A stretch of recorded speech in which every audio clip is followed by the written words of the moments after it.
Hello guys, hello Earth Signs, Gemini, Libra, and Aquarius. Welcome dito sa aking channel, Kapalaran 888 Air Signs. Alamin natin kung anong messages, vibration, gabay energy.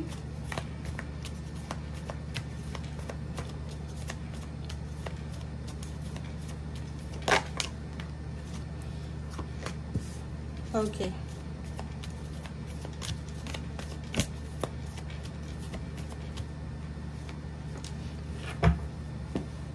Okay, air signs. Number 2, 37, 34. 7 din to. 7, 8, 9, 10. Okay.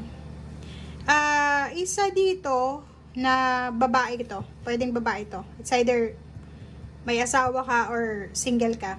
Isang air signs to, Gemini, Libra, and Aquarius, na sobra-sobra yung kagustuhan niya na makaalis sa problema financial. Sobra-sobra. Araw-araw yun yung pinagpipray niya. Sobra-sobrang sipag ang ginagawa niya. Araw-gabi siyang nagtatrabaho, double time, multitasking, parang gano'n yung sinasabi ng barahang ito. Kasi gusto niyang maging stable yung kanyang buhay financial. Meron din dito na siguro medyo nagkakaedad na siya sa sobrang pagtatrabaho niya. And babae din siya, babae or lalaki, kung ano man ang gender mo. Ano siya breadwinner siya ng pamilya niya, pero nakalimutan niya ng mag-asawa or nakalimutan niya ng magkarelasyon kasi yun, siya yung inaasahan ng pamilya, parang ganun. And sa araw na ito, nakikita ko siya dito na may hawak ka ditong bulaklak. Parang nagwi-wish ka pa rin, nagmamanifest ka pa rin na, pwede pa kaya akong mag-asawa, or pwede pa kaya ako. Parang ganun. So, comment down below if resonated ka dyan. Nakakaloka yung baraha.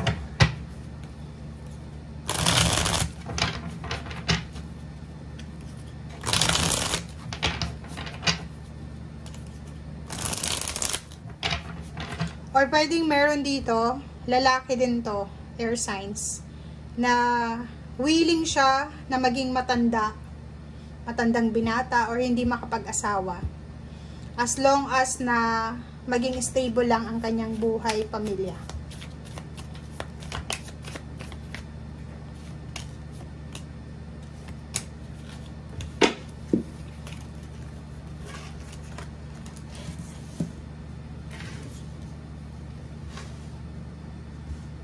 O, diba? Tingnan nyo.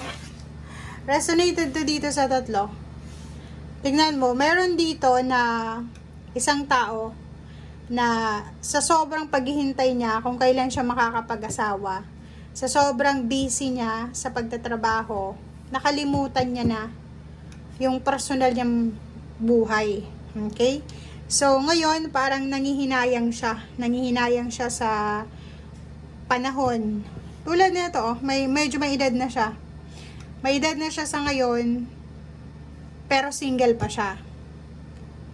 And ginawa niya sa buhay niya is magtrabaho lang ng magtrabaho until na-realize niya na mag-isa na lang siya sa mundo.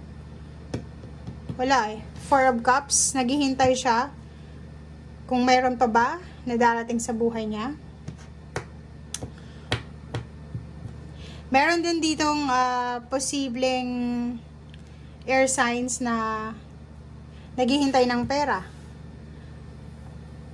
Diba? Masyado siyang masipag, sobrang sipag yung ginagawa niya everyday. And walang improvement. Like, hindi siya ma-promote. Alam mo yung parang feeling niya, yung sacrifices niya ay nauwi lang sa wala. Pasensya na, bubulol ako sa Mercury retrograde nito.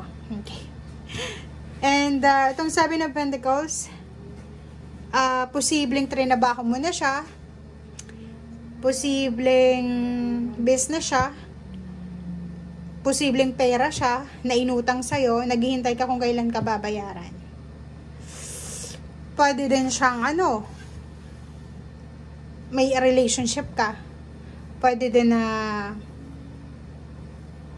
may kalibin partner ka. naghihintay ka kung kailan ka pakakasalan or kailan kayo magpapakasal. Pero until now, nasa waiting time ka pa rin, nasa waiting area ka pa rin. Eh, nangihinayang ka na kung babae ka, 'di ba? Iniisip mo, magkakaanak ba ba ako? Sa kakahintay, parang gano'n.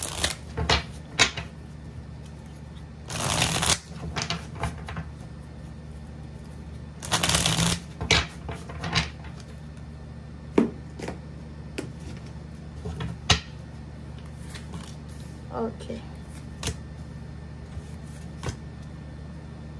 Oh, 'di ba? Kinonfirm ng 3 cards na 'to. Etong Ten of Wands na 'to is ang dami-dami mong obligasyon sa buhay. Sobrang daming obligasyon. Napakarami mong obligasyon. Air signs, Gemini, Libra, and Aquarius. Napakarami mong obligasyon sa buhay.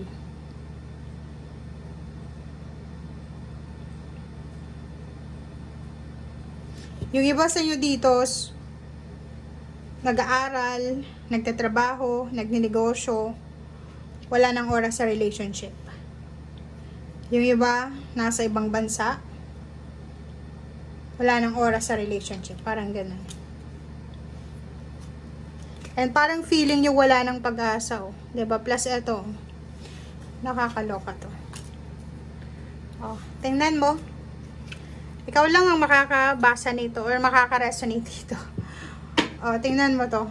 May iba sa inyo ditong wala ng pag-asa na nararamdaman kung makakapag-asawa pa ba sila, kung makakapagsimula ulit sila ng bagong relationship, kung may kakasal ba sila, or darating pa ba itong love of their lives. Diba? Parang ganun. So, comment down below.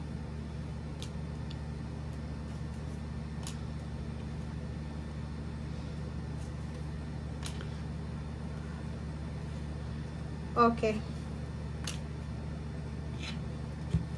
Nakakaloka to.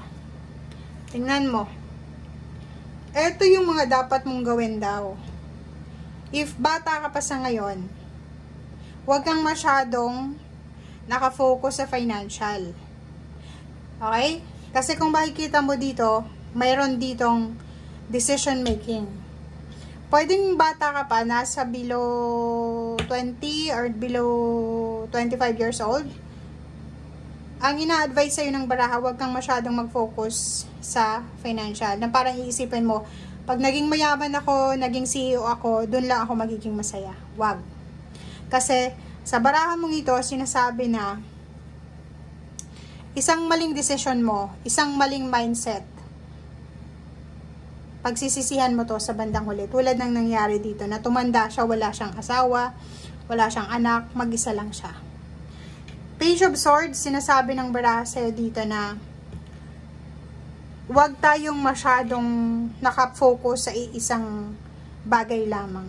Like, 'di ba, may iba na focus sila sa pagpapayaman, napapabayaan na nila yung health nila, yung relationship or kung ano pa man. Comment down below guys, ang hirap sabihin na itong barahang to. Pero ikaw lang makaka-resonate dito or makaka-relate. Thank you, bye!